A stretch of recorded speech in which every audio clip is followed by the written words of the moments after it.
Bom dia! Hoje em gramática nós vamos estudar período composto por coordenação. Vamos lembrar que período é uma extensão frasal. Nessa extensão frasal, se houver um verbo, a oração vai ser chamada oração absoluta, período simples. Em se havendo dois ou mais verbos, nós vamos ter período composto. E o período composto, ele pode ser por subordinação, em que nós temos as orações subordinadas substantivas, as orações subordinadas adjetivas e as orações subordinadas adverbiais. Nós também temos o período composto por coordenação. E o período composto por coordenação, ele é formado por orações coordenadas assindéticas e por orações coordenadas sindéticas. Bom, sabemos que período é extensão frasal, tem que ter verbo. Composto porque mais de um verbo, ou seja, mais de uma oração. Coordenação é porque as orações elas têm caráter livres, elas têm caráter independente, ou seja, uma oração não interfere no sentido da outra na totalidade frasal. Por exemplo, na natureza nada se cria, nada se perde, tudo se transforma. Aqui nós temos um exemplo de um período composto, por três verbos. Vamos ver. O verbo cria, verbo primeira oração, o verbo perde, segunda oração, e o verbo transforma, terceira oração. Pensamento de Lavoisier, Na natureza nada se cria. Eu poderia subtrair essa vírgula e pôr um ponto. Na natureza, nada se perde. Eu poderia apagar a primeira, deixar só as duas. Na natureza, tudo se transforma. Notem que se nós subtrairmos as duas vírgulas e inserirmos ponto, a oração continuará com o seu sentido. Então, as orações coordenadas são aquelas orações independentes. Elas não têm caráter sintático. Bom, as orações coordenadas assindéticas são as que nós chamamos de sem conectivos. O prefixo a em português quer dizer sem. Síndeto é conjunção. Então, as orações que têm assíndeto, ou seja, que nós chamamos de assindéticas, são as que não têm síndeto.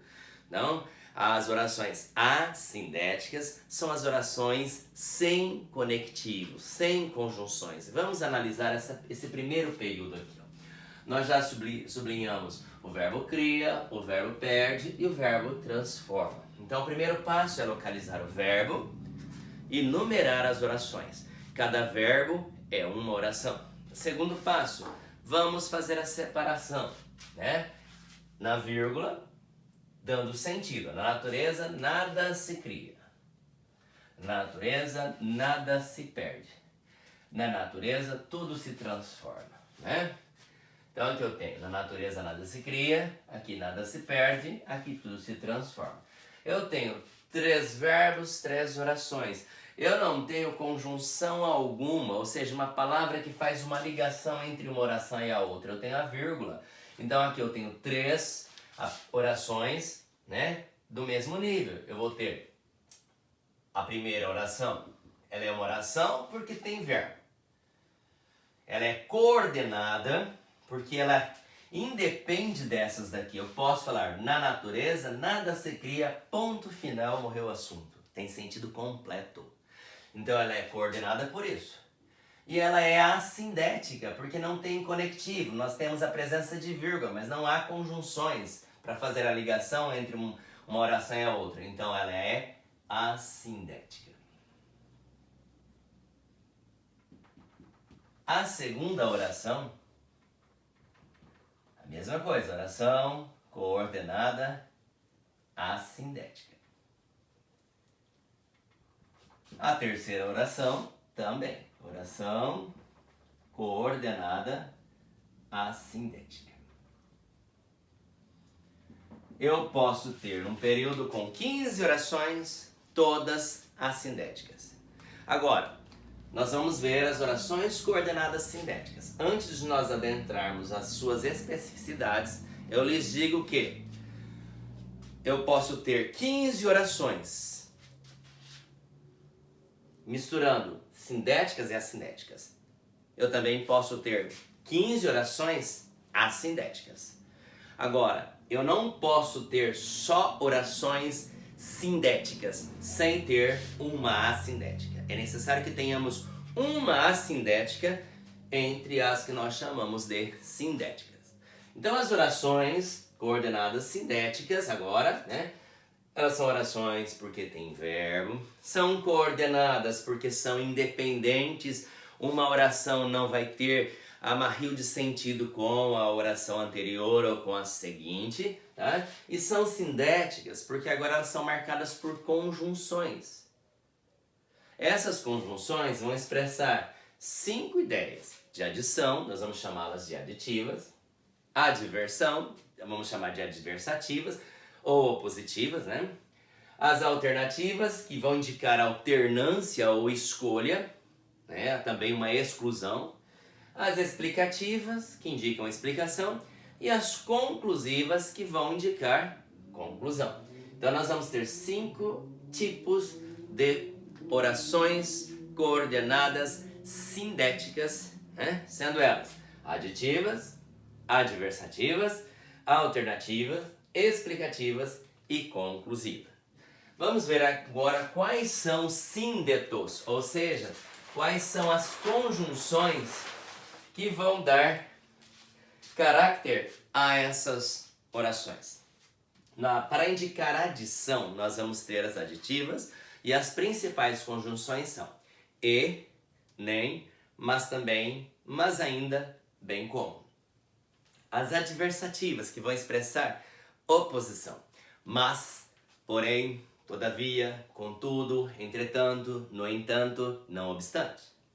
As que vão indicar alternância são as alternativas. Ou, quer, ora, seja. As explicativas, que, porque, porquanto e pois. Esse pois antes do verbo.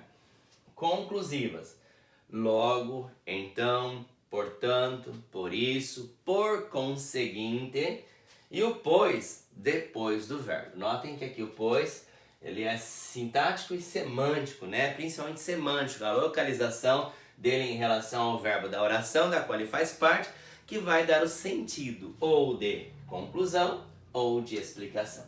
Então, vamos aqui fazer a análise desses quatro períodos, né? Nós já vimos aqui 3 orações coordenadas assindéticas. Agora aqui nós temos um pensamento do grande escritor paulista Menotti Del Pique. Nesta extensão frasal, vamos ver quantos verbos tem.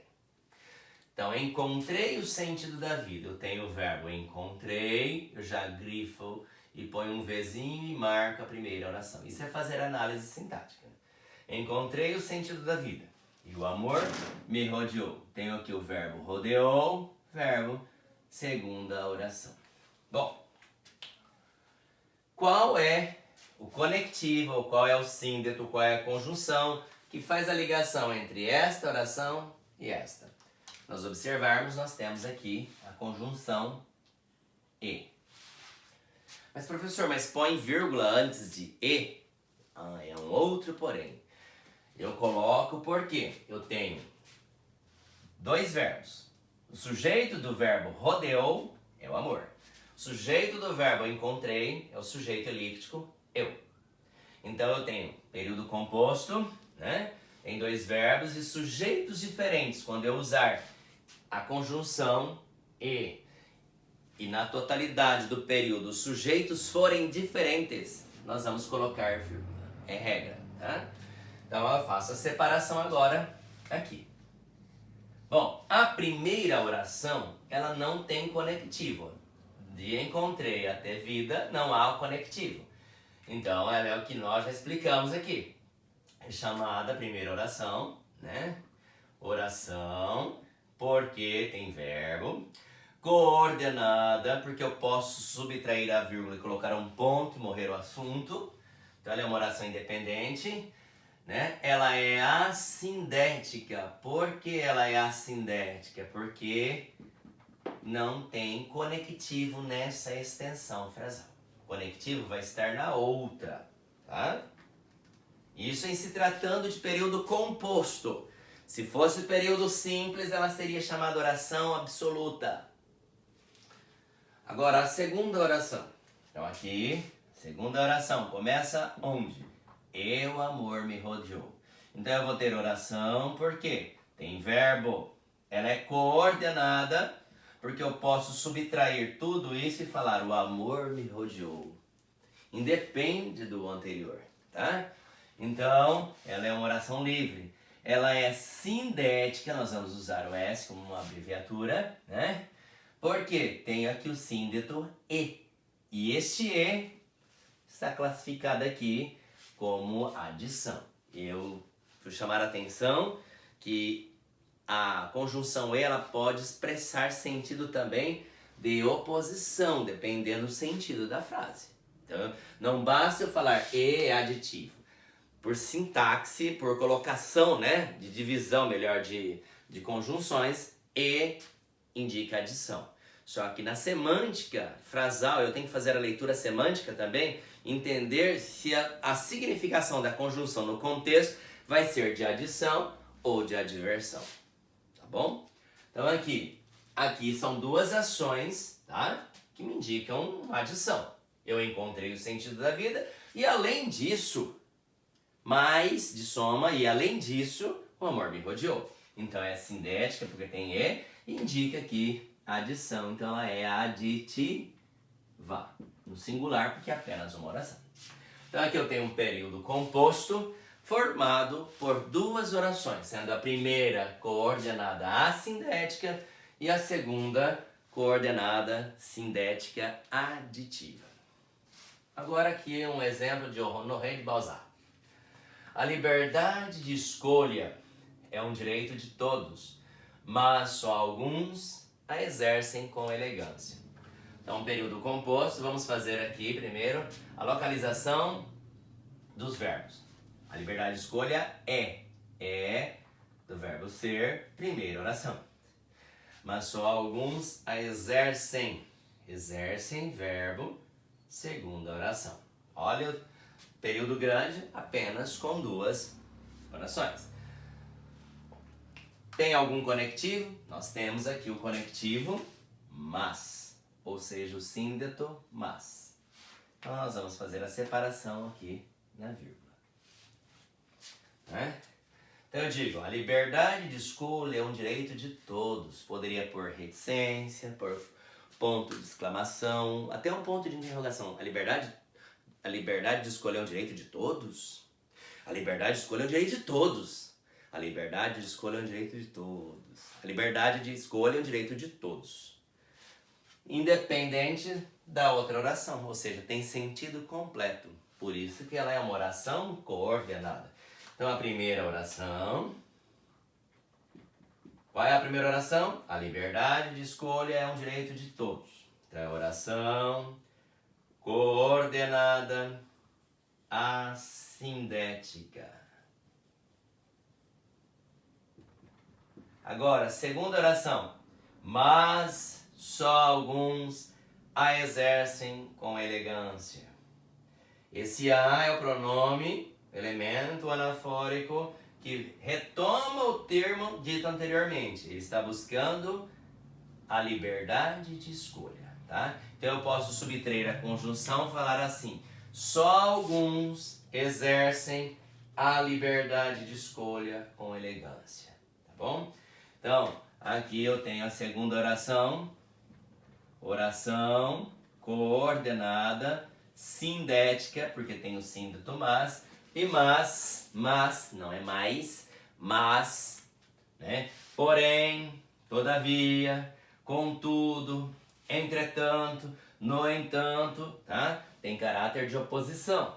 Então aqui, adversativo. Então eu tenho a segunda oração, mas só alguns a exercem com elegância. Oração coordenada sindética adversativa.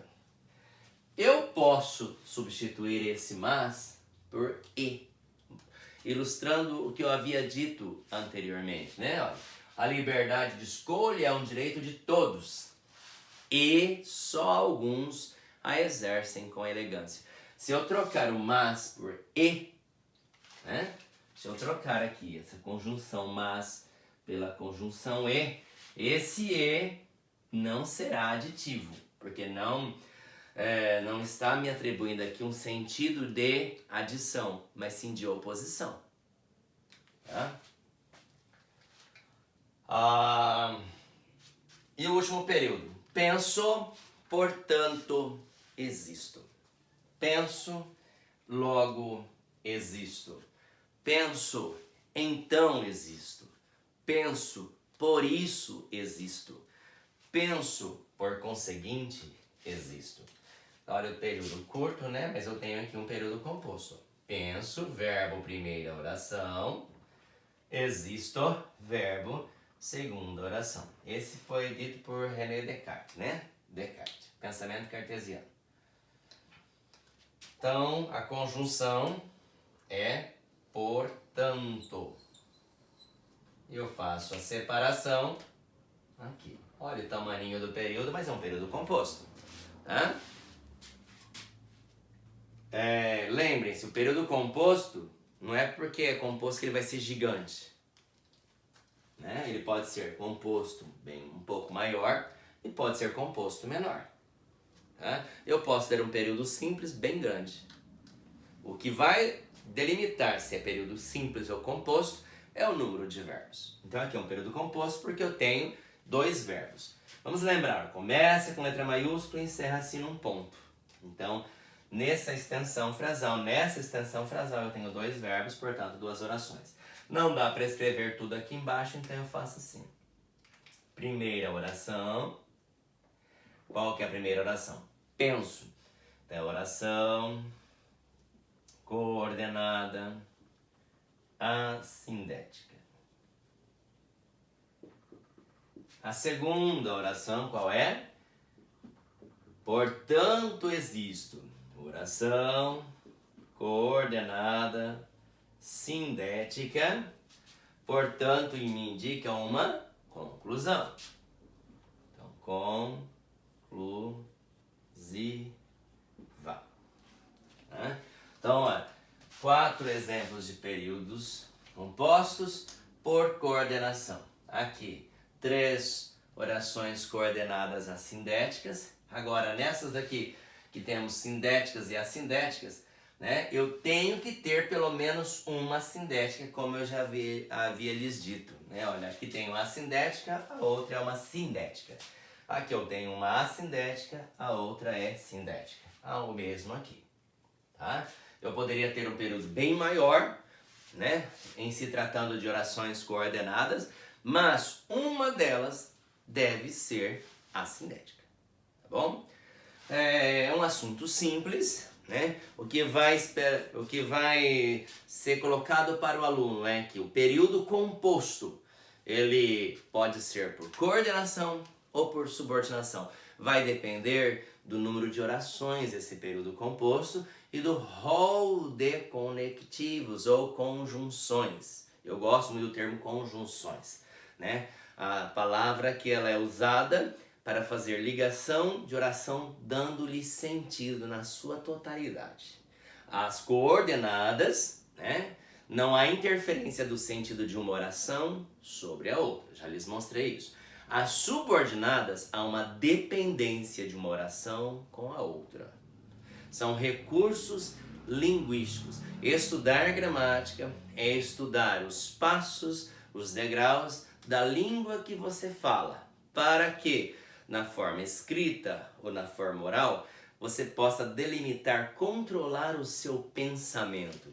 Penso, portanto, existo. E esse penso, eu me justifico, eu leio, eu voto, eu analiso. Ninguém precisa fazer por mim, eu sei fazer isso. A leitura nas linhas, por trás das linhas, nas entrelinhas. Eu não sou um cidadão morto, então eu tenho existência. Agora, essa existência linguística é fazer a manifestação da gramática na sua oralidade e na sua escrita. À medida que você estuda a gramática, espera-se que os seus textos sejam melhor escritos e a sua fala também seja melhor articulada, né? Considerando todas as variantes possíveis, também o ambiente, o local em que nós estejamos inseridos e o grupo de pessoas com as quais convivemos, né? A língua ela não pode ser algo chato, a língua é dinâmica, ela é franca, ela é emotiva às vezes, ela é informativa muitas vezes, ela é argumentativa, ela tem todas umas classificações. Estudar gramática é estudar detalhes do idioma que você fala para que se perpetue para as próximas gerações no nosso conhecimento científico-cultural. Tá bom? Eu espero que todos tenham entendido a simplicidade das orações coordenadas e até a próxima aula. Tchau!